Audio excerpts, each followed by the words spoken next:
The other thing I wanted to ask you about, I'm not sure if you saw the details come out over the last few days about the PWHL Draft. And I thought it was fascinating because I wondered how you were going to do this. You just filled out all these rosters a year ago, and you're not yet at a point where you've got even close to everybody in, right? There was a lot of Europeans who had signed pro contracts already in Europe by the time this league was done. A lot of people who didn't know it was coming and had committed to other things. Like, we've seen that Nora Ratu, who was the Swiss goalie for a long time, one of the best, but she's 35, but she wants to come play in this thing. Yeah. What's the interest level in that going to be? Think of Vladislav Tretiak later in his career. Sure. Amanda Kessel was working for the Penguins as a special assistant to the GM, didn't play last year. At 32, you're going to drop somebody like that into a lineup. That's a top-line winger coming out of nowhere in the PWHL that could, literally change the outlook. Although Vancouver thought best of it. Well, looked away from not all Kessels are created equally. So they've announced it's going to be 7 rounds again this year, and it's not.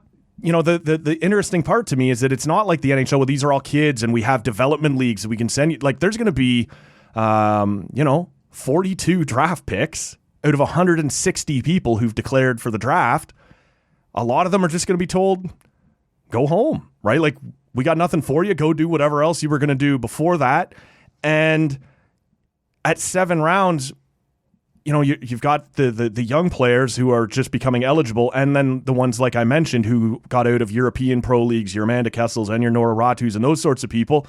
Like, you could have, I don't know, a third of some of these teams who played this year be replaced by options available in the draft. It's a really interesting time in the league's development, and that's what's caught my attention here, is that, everybody's going to get 7 picks, and you could seriously turn over your roster, which is not the case in the NHL, right? Obviously, these are young kids. You're going to send them places to develop and whatever else. The league's in an odd spot right now. Where do you send them? Nowhere. Well, and to me, I just meant in the NHL, you'd send them back to junior or the AHL. Or the AHL. And so, to me, that is next step. Before they ever go to expand to a larger, beyond 6. Yeah. To me, you need to go with your version of the AHL. They need to go with like the Toronto 6 or whatever that is, the D League or. But it's tough, right? Because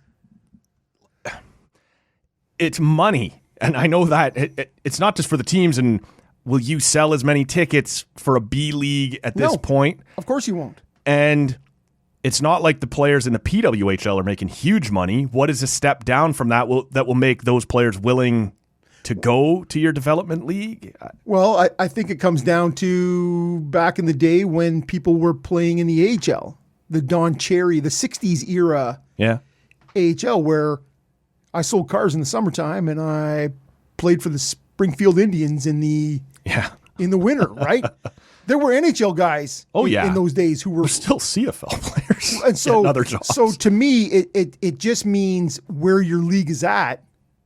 Doesn't mean you can't aspire to more. Sure. But that, you have a league that maybe more closely reflects the CWHL before or something along those lines where maybe somebody is still working at a Home Depot with a playing career for the Calgary Fire or whatever it is, right? And so I think you need to have some kind of developmental league to go to. And they have said that is a priority for them. There were different management members when all of this was announced over the last week or so, what this year's draft was going to look like, that is a priority for them, is to find somewhere else for... Because there will always be women who play NCAA who get drafted and then don't come to training camps. You're not allowed in the PWHL until you're done college. You can't declare for the draft. So it is slightly different, and that has to be streamlined as well. But I'm not sure that stays like that forever. No, it won't. No, you're right about that. But for now, those are the rules. And so I just find this really interesting. And I know I keep going back to this name because it's a one-off, and we're still early in this thing.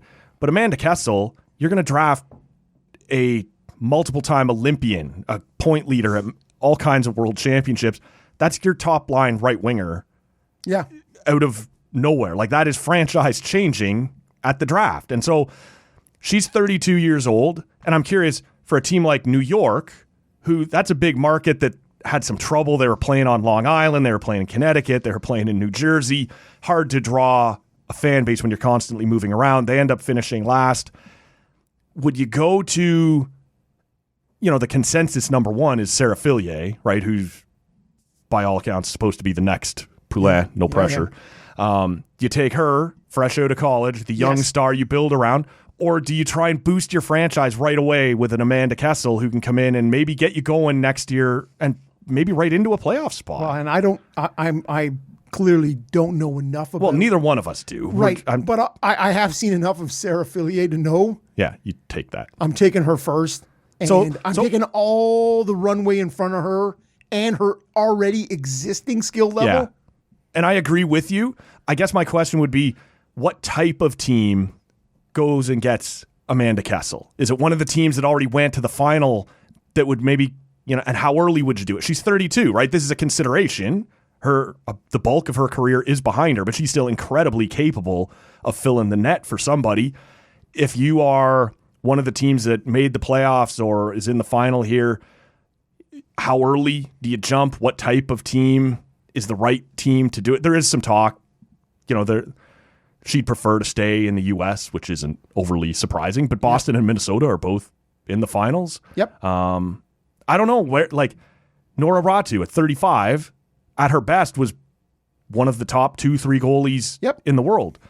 Where do you slot that in? If you are getting ready to draft, I'd really rather just take one of these young players I can have for a long time, or I need to boost my market. I need to boost my competitiveness. It's interesting. If I can double back to the New York, to the New York franchise, they are not either an Amanda Kessel or a Sarah Fillier. No.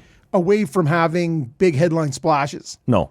So it's a tough market to crack with all that's going on there. Multiple NFL teams, multiple NBA teams, multiple NHL teams. Multiples. You got NWSL already in there, WNBA already in there. It's tough going. It is tough. And so you got to find a place first where you can find a niche. Like Ottawa's going to get the Ottawa Black Bear. Right? Lacrosse. Trying to find its way in New York and just couldn't, right? In terms of... How do you not support the market and go the Ottawa Red Black Bear? Come on, just do it. No. Okay, back to Rob. Yeah. No, that's okay. I don't like it. It's terrible, Matt. Probably not. Correct, Alfie. That they need more than that, and they may never reach it. Yeah. Right? And so, to me, you take the best player if you're New York, and you just go. And I want 15 years of Sarah Fillier over 4 years of Amanda Kessel. Yeah. As far as Ottawa goes, they're going to pick second overall, and maybe not Amanda Kessel.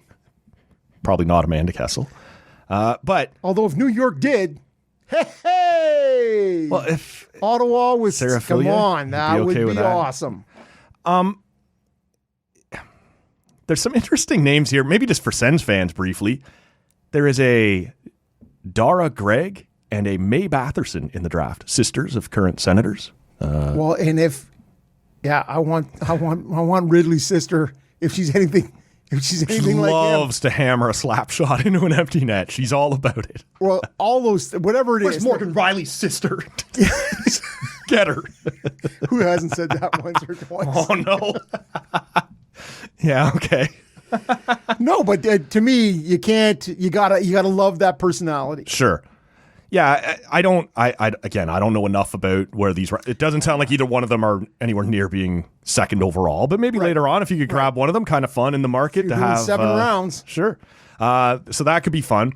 But in terms of names that are likely to be in the mix for Ottawa at 2, it's Danielle Serdachny, who scored the overtime winner for Team Canada, actually just put up over 250 points in 180 games in her college career. Not bad. Yeah. Not too bad. Coming out of Colgate, so she's probably got good teeth. That's good to have around the team. Fluoride. Yeah, it's great. Pro fluoride over here. Yeah. And then you got 2 defenders at with Claire Thompson and Caleb Barnes. So 2 defenders. Ottawa leaned heavy on the D in the draft last year, which I thought was a really good strategy. And yet throughout the season, it kind of got chipped away at. You had traded away Amanda Boulier, and by the end, Zoe Boyd was hurt. And that strength had sort of dwindled on you. I don't know. One of the things about Serdachny is that she loves to go to the net. She's like a rebound hound, not afraid to play kind of physical. To me, that screams sort of what Ottawa needs a little bit, right? Didn't have that finish, created a lot of chances. But I do like the idea of 2 talented young defenders like that. It sounds like you're sort of where I am, that I would take the center, but do you think there's reason to... going D is never a terrible idea. Well, and yeah, I'm going towards the center big time. Yeah. And it comes down to, if you look at with what they have, this is already a league where it's a 2-1 league. And you're not scoring. The goalies have so far got out of the gates ahead of the offense. So if you can get somebody who goes to the net, doesn't mind the greasy goal, that screams what Ottawa needs when at the end they just couldn't finish enough. No, Brianne Jenner was struggling. Like, she put up her points, but like your Akani Shigas weren't getting close enough to the net. Like, you had trouble getting in and really. So maybe that is that pushes everybody down in your lineup, allows your top 6 to shake loose a little bit, and you can rely on. There's going to be a lot of turnover anyway, I believe, because of the way the league came together last year. Ottawa only has 9 players under contract for next year. So how many of them are bringing back? Yeah. But I would go that way as well. It just looks like somebody you can drop right in there as a top 2 center for the next however many years and hope for the best.